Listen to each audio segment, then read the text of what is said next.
Oi, gente! Bem-vindos a mais um vídeo aqui no canal. No vídeo de hoje eu vou responder algumas perguntinhas dos últimos vídeos que eu tenho postado pra vocês. Então, se vocês não sabem, estamos tendo vídeo dia sim, dia não por aqui. Então, se você é novo por aqui, já se inscreve no canal, compartilha com as amigas pro YouTube entender que a gente voltou! Bom, vou sentar aqui rapidinho. As crianças estão aqui, tá brincando. Errado. Tá errado? Sim. Vem aqui falar oi pra elas. Fala oi, gente.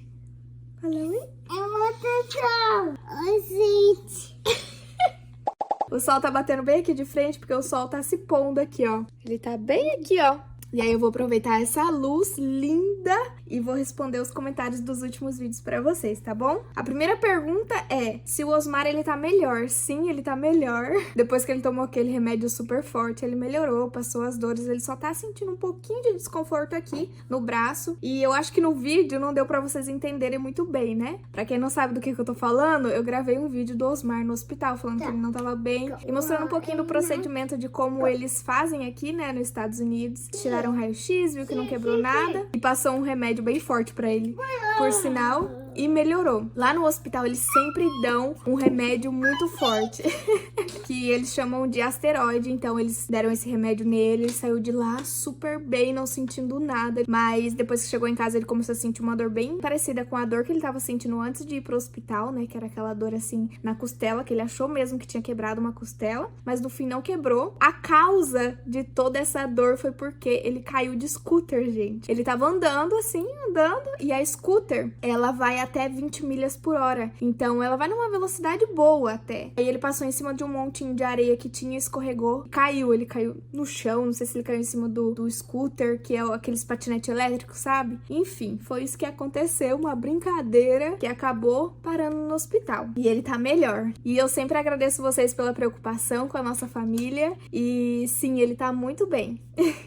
O Miguel tem quantos anos? O Miguel tem 8 anos, ele vai fazer 9 agora em dezembro. A próxima pergunta é da Fernanda. Vocês já sabem se vão procurar outras casas ou preferem voltar a morar no apartamento? Eu acho que eu respondi ela, mas a gente quer muito mudar para uma outra casa, uma casa menor. Não sei, a gente tem orado muito, pedindo a direção de Deus, pedindo e confiando, né, que a gente encontre o melhor para nós nesse momento. Mas a possibilidade de morar em um apartamento a gente não descartou, tá bom? Mas é claro, se aparecer uma casa com valor acessível pra gente, claro que a gente vai ficar com a casa, mas se não, a gente vai ver apartamento também. E comenta aqui embaixo se vocês querem ver também todo esse processo de encontrar a nossa próxima casa ou apartamento, não sei, né? Se vocês gostam desse tipo de vídeo, a gente visitando os lugares e tal, eu acho que no começo do mês que vem a gente já vai começar a procurar, porque aqui eles não seguram a casa por muito tempo, né? E ainda falta 2 meses, menos de 2 meses, tá, gente?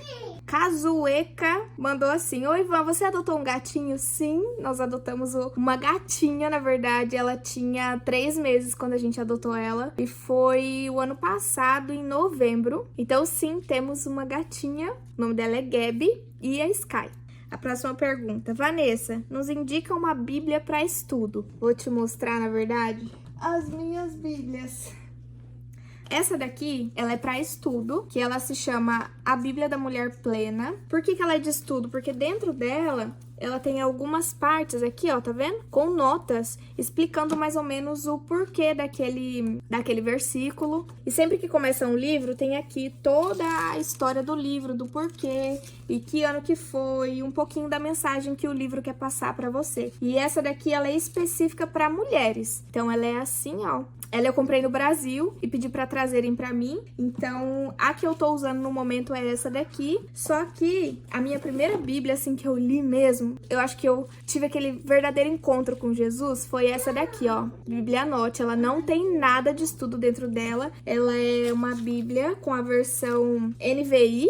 Se você lê a bíblia e não entende, eu recomendo você a procurar uma bíblia com uma versão NVI, NVT, a mensagem. Essas aqui são linguagens mais fáceis de você compreender, sabe? Uma linguagem de hoje. Mas ela é assim, ó. Aqui tá o livro, né? E ela sempre tem esse espaço para anotação na lateral. que eu tenho muita anotação nessa Bíblia aqui, eu tenho muita história. Você consegue ver a linguagem da sua Bíblia aqui, ó. A minha, essa daqui tá NVI também. Gente, essa pergunta aqui, essa pessoa provavelmente tem muitos anos que não assistem aqui o canal. Mas ela tá perguntando assim, ó. A Karina. Vanessa, o que aconteceu com o motorhome que você tinha? Ô, gente, tem vídeo aqui no canal contando pra vocês o que aconteceu. Mas a gente vendeu o motorhome tem um tempo já. Um tempo não, tem uns anos já que a gente vendeu. E quando a gente vendeu, eu compartilhei com vocês que a gente tinha vendido, porque não tava mais compensando pra gente manter o motorhome, porque aqui você precisa obrigatoriamente pagar o seguro, pagar a placa, pagar um espaço, né, pra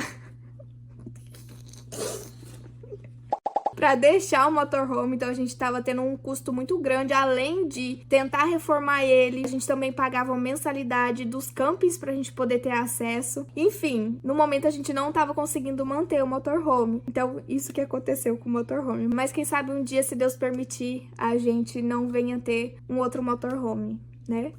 A próxima pergunta é como tá a fala da Agatha, se ela fala inglês, se ela fala português. Bom, pra quem não sabe, a Agatha tem 3 anos e ela demorou um pouquinho pra falar porque ela tinha muito estímulo das duas línguas, tanto o português como o inglês. Então a Agatha foi essa criança que demorou um pouquinho pra falar. A gente sempre falou com ela em português em casa, então dentro de casa é só português, tanto que com o Miguel também é só português. E ela assistia desenhos junto com o Miguel em inglês. E quando a gente saía pro parquinho era em inglês, a gente ia pra biblioteca, era musiquinha em inglês, tudo que a gente fazia, ela tinha acesso ao inglês. Então ela meio que dava uma confundida, às vezes ela tentava falar inglês comigo, eu não entendia. Eu sabia o que ela tava falando, mas eu queria que ela falasse em português. Então ano passado, a fala dela se desenvolveu demais, assim, muito, muito. E ela começou a falar muito português, assim, certo? E às vezes misturar com uma palavra em inglês, né? Ela fala daquele jeitinho, né, de bebezinho ainda.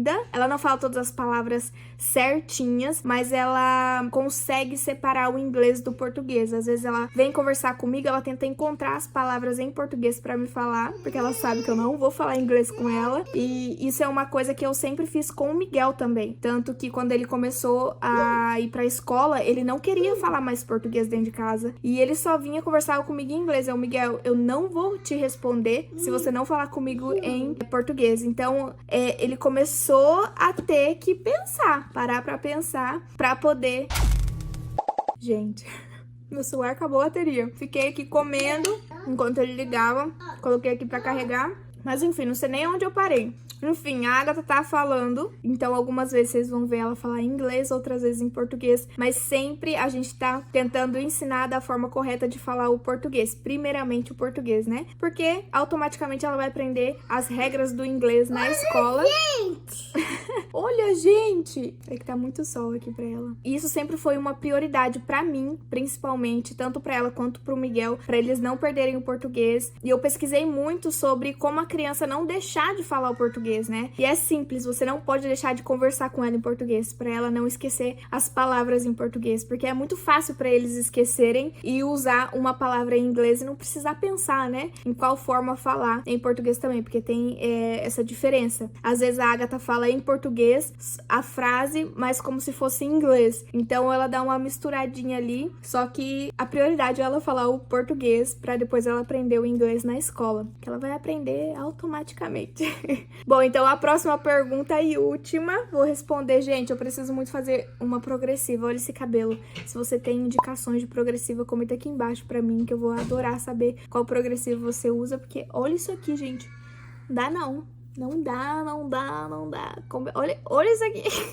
Então, vamos para a última pergunta, que é daquele vídeo que eu conto para vocês do porquê que eu não falo mais da minha família, como eu lido com a saudade, enfim, contei para vocês um pouquinho do que eu tenho passado nesses últimos dias, inclusive hoje foi um dia bem difícil para mim em relação à saudade, tá bem difícil. Mas uma pergunta que eu peguei desse vídeo foi o porquê que a gente não pode ir pro Brasil se a gente entrou pela fronteira, né, pelo rio lá nadando, pulou o muro, porque pelo que essa pessoa entende, pessoas que não vão pro Brasil, que estão aqui, só não podem sair porque entraram dessa forma. E, gente, não é bem assim que funciona. A gente entrou aqui legalmente, chegou de avião aqui certinho. e a gente aplicou para um visto. Então, quando você aplica para um visto, você está informando o país de que você quer morar legalmente aqui, e nesse processo você não pode sair do país, pelo menos no meu caso. Cada pessoa tem um caso e cada advogado instrui de uma forma diferente. Então, no meio desse processo, até a imigração responder se sim, se não, se foi aprovado, se foi negado. No nosso caso, teve uma vez que foi negada, a gente reaplicou de novo. Então, por isso que a gente tá nessa espera, nessa ansiedade, né, de ter o documento pra gente poder ir pro Brasil. Então, nesse processo, a gente não pode sair. Eu tô falando da minha experiência, tá bom? Do processo que estamos vivendo hoje, do processo que aplicamos. Não podemos sair, porque não temos autorização de viagem. E tem advogados que, mesmo depois da autorização de viagem, eles recomendam a gente não viajar, porque até pegar o documento mesmo, o green card. Então, estamos nessa espera. Então, respondendo a sua pergunta, não entrei pela fronteira. E eu não posso ir pro Brasil porque eu preciso pegar o documento primeiro antes de ir pro Brasil. Se eu sair e for pro Brasil agora, o meu processo é cancelado. Se eles verem que eu saí, por que eu quero morar aqui se eu estou saindo e voltando pro país de origem? Então, eu não posso sair por não ter chego ainda o documento. A gente vai esperar pegar o documento pra poder ir pro Brasil. Tô até cansada de esperar, gente. E é isso, gente. Espero muito que vocês tenham gostado do vídeo. Comenta aqui embaixo quais vídeos vocês querem ver por aqui. Me mandem ideias e perguntas pra eu poder responder no próximo vídeo, tá bom? Um beijo e até o próximo vídeo. Não esquece que estamos tendo vídeo aqui dia sim, dia não, tá bom? Beijo, beijo, beijo. Amo vocês.